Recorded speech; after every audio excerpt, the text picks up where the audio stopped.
नमस्कार दोस्तों, मैं AR आज़ाद, संपादक दूसरा मत। आप सबको सबसे पहले स्वतंत्रता दिवस की हार्दिक बधाई। आज ही के दिन 15 अगस्त 1947 को हमारा देश आज़ाद हुआ था और ये आज़ादी हमें खैरात में नहीं मिली, प्लेट में सजा कर नहीं मिली, बल्कि इस आज़ादी को लेने में हमारे पुरखों के पसीने ही नहीं बहे, पसीने से ज़्यादा खून बहे।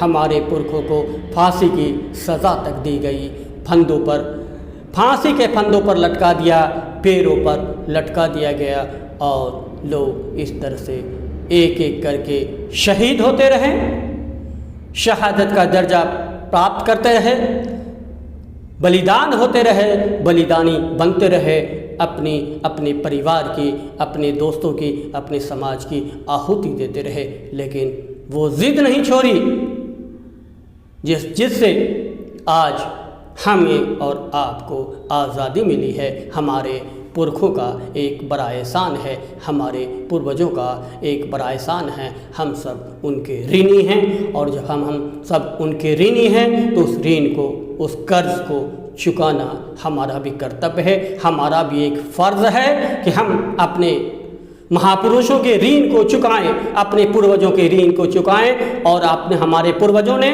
जिस खून पसीने से हमें देश को आज़ाद करके हमारे हाथों में दिया, हमारा भविष्य उन्होंने किया, आज हम अपनी आवाज़ बुलंद करते हैं, आज हम अपना स्वर मुखर करते हैं, तो ये उसी आज़ादी की देन है, वो हमारे पूर्वजों की देन है। उनके एहसान को हमें भूलना नहीं चाहिए, उनके एहसानों को हमेशा ध्यान में रखना चाहिए। और हमारे पूर्वजों ने किस तरह आज़ादी हासिल की, इस आज़ादी के दिन, इस देश की आज़ादी के 74 साल पूरे होने के दिन और देश की आज़ादी की 75वीं वर्षगांठ पर हमें अपने पूर्वजों की उन बातों को याद करना चाहिए कि किस तरह से उन्होंने इस देश को आज़ाद कराया। जी हाँ, उन्होंने इस देश को आज़ाद कराने में किसी न हमारे बाप दादे की भूमिका कम है, न आपके बाप दादों की भूमिका कम है, सबकी भूमिका बराबर है। इसलिए कि उस समय सब ने पसीने बहाए, सब ने खून बहाए, सबके घर के, पड़ोस के, समाज के, रिश्तेदार, जाति के, धर्म के लोगों को बलिदान देना पड़ा। उनकी कुर्बानी से आज हम आज़ादी की सांस ले रहे हैं। ये आज़ादी बड़ी कीमती है, ये आज़ादी हमें खैरात में नहीं मिली है, ये आज़ादी हमें मुफ्त में नहीं मिली है। तो इसलिए जब जो चीज़ मुफ्त में नहीं मिलती है तो उसकी कद्र होती है और उसकी कद्र होनी भी चाहिए। आज 74वें जो देश की आज़ादी के 74 साल पूरे हो गए हैं और 75वीं वर्षगांठ हम लोग मना रहे हैं। देश में भर में एक स्वतंत्रता का उत्साह है, देश के बच्चों में आज़ादी की लहर है और उस आज़ादी को याद करने की एक ललक है। लोग झंडा हाथ में लेकर, तिरंगा फहराकर अपने अपने बलिदानियों को याद कर रहे हैं। आज बहुत ही खुशनुमा मौका है, बहुत ही खुशनुमा माहौल है, बहुत ही खुशनुमा अवसर है। इस अवसर को गंवाने न दें, इस अवसर की खोज करें और सिर्फ 15 अगस्त को नहीं, अपने बलिदानों को, अपनी आहुति देने वाले अपने पूर्वजों को याद करें। हमें हर रोज़ याद करना होगा, इसलिए हमें हर रोज़ याद करना होगा कि उन्होंने एक एक पल, एक एक क्षण, एक एक घंटा, एक एक लम्हा, एक एक दिन, एक एक वर्ष और कई सदियां बीत जाने के बाद जो है उन्होंने अपने खून, पसीने और चट्टानी एकता से, मजबूत इरादे से हमें आज़ादी दिलाई। और ये आज़ादी हमारे ऊपर एक कर्ज है कि हम इस आज़ादी को बनाए और बचाए रखें। इस आज़ादी से में जो हमें एक संविधान मिला है, उस संविधान को बचाए और बनाए रखें, उस संविधान को मान्य रखें और उस संविधान की मान्यता को अगर कोई ख़त्म करने की कोशिश करता है तो अपनी आवाज़ बुलंद करे, अपना स्वर मुखर करे। अगर कोई सरकार ब्रिटिश सरकार की तरह हुकूमत करना चाहती है तो हमें अपना स्वर मुखर करना होगा, हमें आवाज़ बुलंद करनी होगी। हम डरपोक न बने, हम हिंदू मुसलमान में न बटे और हमें बांटकर अगर ये कोई सरकार अंग्रेज सरकार की तरह शासन करना चाह रही है तो उस सरकार को भी मुंह तोड़ जवाब देना सीखे। और ये देश की आज़ादी हिंदू मुसलमान सिख ईसाई सब ने मिलकर हमें दिलाई है, उसी तरह आज जो देश की आज़ादी है उसे भी बचाने में हम सबका योगदान होना चाहिए। अगर हम सब एक मिलकर नहीं रहे, बटते रहे जिस तरह अंग्रेज़ों ने बांटो और शासन करो की नीति अपनाई थी और उस नीति पर अंग्रेज़ काफ़ी कारगर होते। उन्होंने तो लगभग 200 साल तक हमारे देश पे शासन किया। और क्यों शासन किया कि हमें उन्होंने शुरुआत में बांटा, हिंदू में बांटा, मुसलमान में बांटा, जाति में बांटा, उपजाति में बांटा, गोरे में बांटा, काले में बांटा, पोशाक में बांटा, परिवहन में बांटा, खान पान में बांटा और पर्व त्योहारों तक में बांट दिया। और हम बढ़ते चले गए। आज जो स्थिति आप देख रहे हैं वो स्थिति अंग्रेज़ों के ज़माने की स्थिति है, उसका पुनरावृत्ति हो रही है और उसका पहिया एक घूमा है और फिर ये आज़ादी के 75 साल बाद जो है आपको वो पहिया फिर से घूमता हुआ दिख रहा है। इसलिए हमें फिर से अपने पूर्वजों की भूमिका में आना होगा, हमें इस आज़ादी को बचाना होगा। उन्होंने जो आज़ादी दी है, जो आज़ादी हमें मिली है, उस आज़ादी को तबाह करने की कोशिश की जा रही है, एक साजिश रच रही है ताकि हम फिर से देश की जनता को बांट दें और देश की जनता को बांटकर एक ऐसा कुचक्र चले कि देश की जनता आपस में ही लड़ मिटे और हम उसका फायदा उठाते हुए हम अंग्रेजों की तरह निरंतर सत्ता में काबिज रहे। निरंतरता अगर किसी की हावी है, कोई ये चाह रहा है कि वो कंटिन्यू सरकार में रहे, निरंतर रहे, तो समझिए कि वो शासक निरंकुश है, वो सत्ता में बैठी हुई सरकार निरंकुश है, वो जनता को लड़ा रही है और जनता को तबाह करने की योजना पे काम कर रही है। अगर कोई ऐसी सरकार आपके सामने है, आपकी नज़र में है, तो उसका खूंटा आप उखाड़ दें, उस सरकार की बातों में ना आए, उसके झांसों में ना आए। इसलिए आज़ादी के इस दिवस पर आपको सौगंध खाना है कि जो ब्रिटिश शासन की तरह सत्ता चलाएगी हम उसका मुंहतोड़ जवाब देंगे, हम उसकी बातों में ना आएंगे, हम उसके कारनामों को उजागर करेंगे और हम किसी भी हाल में आपस में नहीं लड़ेंगे, हम जातिवाद नहीं करेंगे, हम धर्म का उन्माद नहीं फैलाएंगे, हम मुसलमानों को भगाने की कोशिश नहीं करेंगे, हम छोटे जातियों पर और जो मजलूम है और जो जिनका अधिकार मारा जा रहा है हम उसके प्रति सहानुभूति रखेंगे। हम भी सरकार की तरह उनका अधिकार नहीं मानेंगे, किसी के हक को नहीं छीनेंगे और हम सबको उसकी जनसंख्या के आधार पर उसकी भागीदारी सुनिश्चित करने की कोशिश करें। चाहे आप सत्ता में हो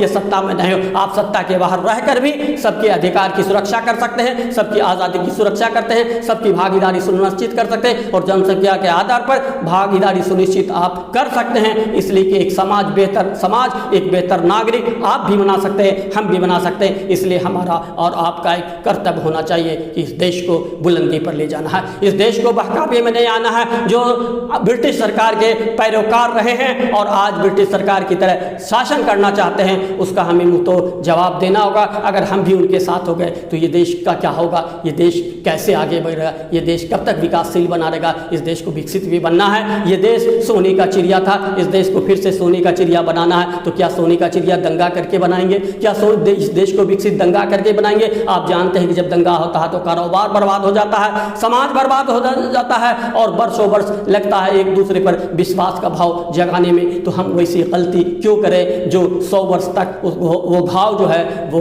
उस पर मरहम नहीं लग सकते, वो विश्वास जो है अविश्वास में भरा रहे और हम हिंदू मुसलमान अगरा पिछड़ा की राजनीति करते रहें। और राजनीति करना एक अलग बात है, लेकिन धर्म के नाम पर, जाति के नाम पर किसी को परेशान करना अलग बात है। सब एक इंसान है, सब मनुष्य है, सबके खून में एक जैसा है और वो सब एक परिवार की तरह है। भारत देश का हर नागरिक एक परिवार की तरह है, एक भाई की तरह है। ये चीज़ हमको समझना होगा कि जो भी देश का नागरिक है वो बराबर का अधिकार रखता है, सबका अधिकार बराबर है। हम कौन होते हैं किसी से आगे होने वाले? हम कौन होते हैं किसी से? अगर हम संपन्न हैं और कोई विपन्न है, कोई कमज़ोर है, तो इसका मतलब नहीं हमें उसके प्रति दया होनी चाहिए। अगर हम उसकी मदद नहीं कर सकते हैं तो हम उसकी आलोचना भी नहीं करें, हम उसके साथ नाइंसाफ़ी भी नहीं करें। इसलिए कि नाइंसाफ़ी अगर आप करते हैं तो आप कहीं से इंसान नहीं हैं, आप में कहीं से मनुष्यता नहीं है। किसी के हक को मारना मनुष्यता नहीं है और जो लोग किसी के हक को मारते हैं आप समझे कि वो जानवर है, वो निरंकुश है, वो इन पर इंसानियत नहीं, वो असामाजिक तत्व है। समाज सामाजिक तत्व उसे कहते हैं जो समाज के लिए जीता हो, समाज के लिए मरता हो। आज 15 अगस्त पर हम सब शपथ लें कि हम समाज के लिए जिएंगे और समाज के लिए मरेंगे। हम अपने लिए नहीं जिएंगे, हम अपने लिए नहीं मरेंगे। हम जानवर नहीं है कि सिर्फ अपने लिए मरे। अपने लिए कौन जीता है, अपने लिए कौन मरता है? वो जानवर मरता है। जिसके अंदर भी थोड़ा सा भी विवेक होता है वो समाज के लिए जीता है, समाज के लिए मरता है। इसलिए कि समाज जब खुशहाल होगा तभी हम खुशहाल होंगे।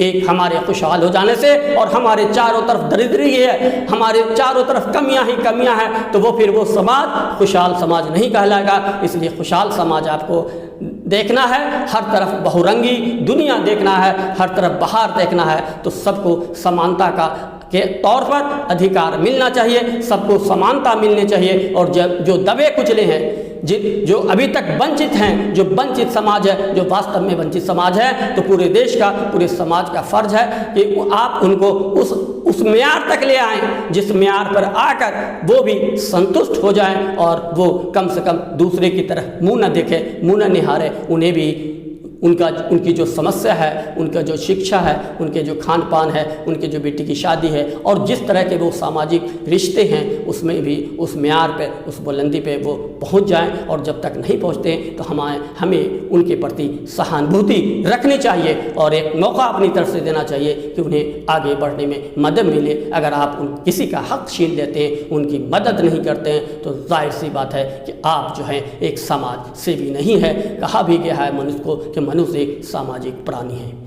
मनुष्य और प्राणी में बहुत ज़्यादा फर्क नहीं है। अगर आप उसमें से विवेक को निकाल दीजिए तो फिर मनुष्य और प्राणी दोनों एक हो जाता है। लेकिन मनुष्य को सामाजिक प्राणी इसलिए कहा जाता है कि मनुष्य में विवेक होता है और विवेक हमें बताता है कि क्या अच्छा है, क्या बुरा है, क्या भला है और किस तरह से भलाई की जा सकती है, किस तरह से बुराई को रोका जा सकता है। और जब ये विवेक आपके अंदर आ जाए तब आप प्राणी से एक सामाजिक प्राणी बन जाते हैं, यानी आप मनुष्य बन जाते हैं। और अगर आपके अंदर से विवेक चला जाता है तो फिर आप एक मनुष्य से प्राणी की तरफ लौट जाते हैं, यानी आप जानवर बन जाते हैं। और एक जानवर किसी भी सब समाज के लिए अच्छा नहीं होता। और वो भी जानवर जब वो खूंखार होगा जाए, समाज को निगलने की कोशिश करे, समाज को डसने की कोशिश करे, समाज को काटने की कोशिश करे और समाज को नुकसान पहुंचाने की कोशिश करे, तो आप उसे सब समाज के लोग उसे आप जानवर कहेंगे या मनुष्य कहेंगे या आदमी कहेंगे, ये सोचने वाली बात है। और इस पर हम सबको चिंता करने की ज़रूरत है। इसलिए चिंता करने की ज़रूरत है कि ये देश हमारा है और देश के जितने बाशिंदे हैं, देश के जितने नागरिक हैं, सब हमारे हैं। ये आस्था, धर्म क्या है? एक व्यक्तिगत आस्था है और किसी की भी आस्था पर कुठाघात घटना एक सब नागरिक का काम नहीं है।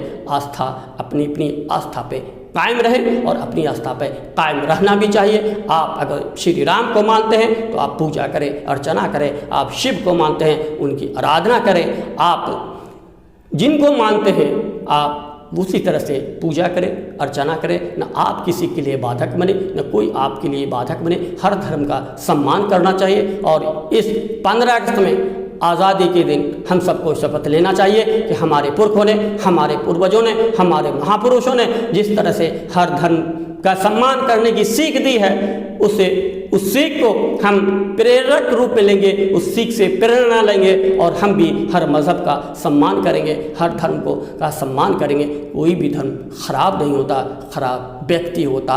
इसलिए कि धर्म अगर खराब होता तो वो धर्म का रूप ही नहीं लेता, व्यक्ति खराब होता। और व्यक्ति से कभी भी धर्म को नहीं जोड़ना चाहिए। जिस तरह से धर्म आस्था व्यक्तिगत आस्था है, धर्म व्यक्तिगत आपकी आस्था है, उसी तरह मनुष्य का भी जीवन व्यक्तिगत है। हम एक हिंदू को देखकर हिंदुत्व पर प्रहार नहीं कर सकते, इसलिए कि वो व्यक्तिगत दोष है। उसमें जो व्यक्ति विशेष में व्यक्तिगत दोष है, हम उसे उसके मज़हब से नहीं जोड़ कर देख सकते। और अगर हम उसे व्यक्ति विशेष के व्यक्तिगत गुण को अगर हम उसके मज़हब से जोड़कर उसके मज़हब को बदनाम करने की कोशिश करते हैं तो कहीं न कहीं हमारे अंदर ज्ञान का कच्चापन है, सोच का कच्चापन है, सबक का कच्चापन है और प्रेरणा का कच्चापन है। यानी हमारे अंदर अभी परिपक्वता नहीं आई है कि हम किसी धर्म को समझ सकें, किसी आस्था को समझ सकें, किसी व्यक्ति विशेष को समझ सकते। और जब तक हम में इस तरह की नादानी रहेगी तो समाज कैसे आगे बढ़ेगा।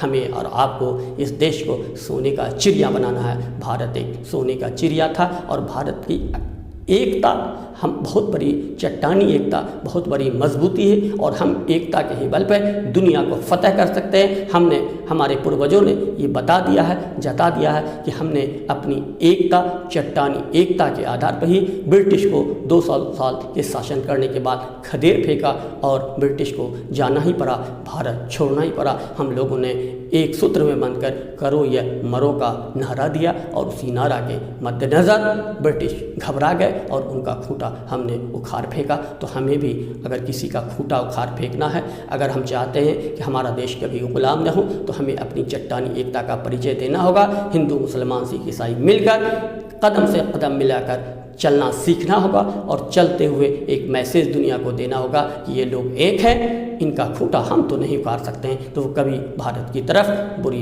नज़र उठाकर भी नहीं देखेंगे। लेकिन हम जब बटे रहेंगे तो फिर लोग आएंगे, आक्रमण करेंगे, आक्रामक रूप अख्तियार करेंगे, हमारी चौहद्दियों पर कब्जा करेंगे, हमारी सीमाओं को पार करेंगे, हम दौड़ाएंगे, वो पीछे हटेंगे, फिर वो हमें दौड़ाएंगे, हम पीछे हटेंगे और ये खेल और खेला चलता रहेगा। और नतीजे में क्या होगा कि हमारा जो बजट है वो बजट सीमा की चौकसी में लग जाएगा। और वो बजट कहाँ से कटेगा? तो आज जिस तरह से बजट को शिक्षा से काटा जा रहा है, हेल्थ से काटा जा रहा है, उस बजट को कहाँ लगाया जाता? सीमा, चौकसी और आधुनिक हथियार खरीदने में लगाया जाता है, लड़ाकू विमान खरीदने में लगाया जाता है। अगर हमारी चट्टानी एकता, हिंदू मुसलमान की एकता और भारतवासी की एकता एक हो जाए और विश्व को ये संवाद मिल जाए, पैगाम मिल जाए कि भारत के लोग एक हैं, उनको कोई हिला नहीं सकता, उनको कोई बहका नहीं सकता, तो जाहिर सी बात है कि भारत फिर से सोने का चिड़िया होगा और भारत पर कोई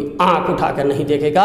इसलिए कि हमारी हिफाजत, हमारे प्रहरी और हमारी सीमा खुद कर लेगी, उसके लिए बहुत ज़्यादा बजट की ज़रूरत नहीं है। वही बजट हम एजुकेशन पर लगाएंगे, वही बजट हम हेल्थ पर लगाएंगे, जिससे भारत का हर बच्चा स्वस्थ होगा और पढ़ाई लिखाई में वो एक ऐसा कीर्तिमान स्थापित करेगा जिससे पूरी दुनिया में भारत की शिक्षा का डंका बजेगा। और इस तरह से भारत शिक्षा के मामले में इतना विराट और विशाल रूप धारण कर लेगा कि भारत फिर से विश्व गुरु बन जाएगा। और ये कल्पना सही माने में, ये जो परिकल्पना है, ये सही माने में हकीकत का रूप ले सकती है। और हकीकत के रूप लेने के लिए हम सबको ये प्रयास करना चाहिए कि हम लोग राजनीति में जो गंदी राजनीति है, जिस राजनीति को कोठे पर आज बैठा दिया गया, उस राजनीति को कोठे से मुक्त कराना है। और कोठे से तभी मुक्त हो सकता है जब हमारी दिलचस्पी भी राजनीति में हो। हमें भी चुनाव लड़ना, हम हार जाए तो हार जाए, हम तब तक लड़ते रहें जब तक चुनाव जीत न जाए, जब तक गंदी हुई सियासत को साफ न कर दे। अगर हमें राजनीति में, गंदी राजनीति में, कीचड़ में भी उतरना हो तो हम उसकी परवाह न करें, दाग लगेंगे हम फिर धो लेंगे। और हम जब तक उस कीचड़ को साफ न कर दे, राजनीति में लगे हुए कीचड़ को, तब तक हम पीछे नहीं हटेंगे, हम राजनीति को साफ करके रहेंगे। जो आज अच्छे लोगों को राजनीति में हाशिए पे रखकर बुरे लोग राजनीति को गंदी राजनीति बनाते हैं, राजनीति को कोठे पे बैठा दिया है और राजनीति की वो क्रूप सूरत बनाकर रख दी है, राजनीति की बेआबरू राजनीति बनाकर रख दी है। हम उसकी इज्जत को ढकेंगे, हम फिर से राजनीति का म्यार वापस लौटेंगे और फिर से राजनीति में अच्छे लोग आएंगे, फिर से राजनीति हमारी बेहतर राजनीति होगी और सच्ची लोकतंत्र की राजनीति होगी। भारत की राजनीति को देखकर, भारत के राजनेताओं को देखकर दूर भारत से बाहर के लोग कहेंगे कि हाँ, अब भारत की राजनीति में शुचिता है, अब भारत की राजनीति में पारदर्शिता है और अब भारत की राजनीति सही माने में विश्व की सबसे अनमोल राजनीति है। विश्व का सबसे लोकतंत्र के माने में भारत अव्वल है और भारत को सच्चे लोकतंत्र का अगुवा बनाना है और भारत अगुवा बन सकता है, सच्चे राजनीति का अगुवा बन सकता है और सच्चे धर्मनिरपेक्ष राज का अगुवा बन सकता है। और उसकी सच्चाई, राजनीति की सच्चाई और भारत की अच्छाई का डंका पूरे विश्व में बज सकता है। ये तभी बच सकता है जब हम और आप एक दूसरे के लिए जो दिल में नफ़रत है उस नफ़रत को मिटा दे, उस नफ़रत को मिटाकर मोहब्बत उसमें भर दे और जो नफ़रत की दीवार है दोनों मिलकर नफ़रत की दीवार को तोड़ दें। हम दोनों के बीच में, हिंदू मुसलमान के बीच में, सिख ईसाई के बीच में जो नफ़रत की दीवार खड़ी कर गई है, सब मिलकर उस नफ़रत की दीवार को गिरा दीजिए और फिर से इस तरह की दीवार उठने नहीं दीजिए। और तब ये उम्मीद की जानी चाहिए कि तब भारत जो है वो खुशहाल होगा। हमारा समाज जब खुशहाल होगा, गांव खुशहाल होगा, शहर खुशहाल होगा, एकता होगी, विश्वास जगेगा। और जब हम सब मिलकर कदम से कदम मिलाकर, हाथ से हाथ मिलाकर और प्रण लेकर जब हम आगे बढ़ेंगे तो फिर हम कोई भी किला फतह कर लेंगे। हमें कामयाबी का किला फतह करने से कोई रोक नहीं सकता है, कोई टोक नहीं सकता। और हम बेधड़क अपनी कामयाबी, अपनी मंजिल की तरफ बढ़ सकते हैं। और फिर से आपको देश की आज़ादी की शुभकामनाएं। आप कामयाब हों, एक अच्छी सियासत को कायम करें, बेआबरू सियासत पर को बचाएं, सियासत जो आज कोठे पे है उसे मुक्त कराएं और एक ऐसी राजनीति पेश करें जिससे लगे कि राजनीति का मतलब क्या होता है, राजनीति की शुचिता क्या होती है, राजनीति की पारदर्शिता क्या होती है। और हम सबको एक चीज़ ये करना होगा कि जो हाशिए पर हैं और जिनमें प्रतिभा है, जो प्रतिभाशाली, उनकी कदर करना सीखें। अगर आप प्रतिभा की कदर नहीं करेंगे, प्रतिभाशाली को इग्नोर करेंगे, फिर समाज आपका नहीं बन सकता है। इसलिए कि चिंतक, विचारक, लेखक, पत्रकार और प्रतिभाशाली व्यक्तित्व ही समाज के असली नींव होते हैं। अगर नींव आपका कमज़ोर होगा तो आपकी इमारत लंबे समय तक नहीं टिक सकती है। इस पर सबको सोचना चाहिए और अगर आप सही तरीके से इस पर सोचें और इस पर अमल करते हैं तो जाहिर सी बात है कि आप कोई भी मैदान मार सकते हैं। और अगर आपकी ख्वाहिश है कि राजनीति को हम सुचितापूर्ण राजनीति में तब्दील करें, तब तो ये आपके लिए बहुत ही अहम कड़ी है। इस कड़ी को पकड़े रहें, इस कड़ी के आप पहरेदार रहें। और जब आप इस कड़ी के चौकीदार रहेंगे तो इस कड़ी को कोई तोड़ नहीं पाएगा और आप कामयाबी की तरफ बढ़ेंगे, मंजिल की तरफ बढ़ेंगे। आपको कामयाबी मिलेगी, आपको मंजिल भी मिलेगी, आपको सुचिता वाली राजनीति भी मिलेगी, आपको पारदर्शिता राजनीति भी मिलेगी। एक अच्छी साफ सुथरी राजनीति बनाने में आप कामयाब करेंगे और राजनीति को कोठे से हटाने में भी आप कारगर साबित होंगे। हमारी आपको शुभकामना है। और एक बार फिर से 15 अगस्त की स्वाधीनता दिवस की, स्वतंत्रता दिवस की आप सभी को दूसरा मत परिवार की ओर से पूरे संपूर्ण देशवासियों को हार्दिक शुभकामनाएं, हार्दिक बधाई। जय हिंद, जय भारत।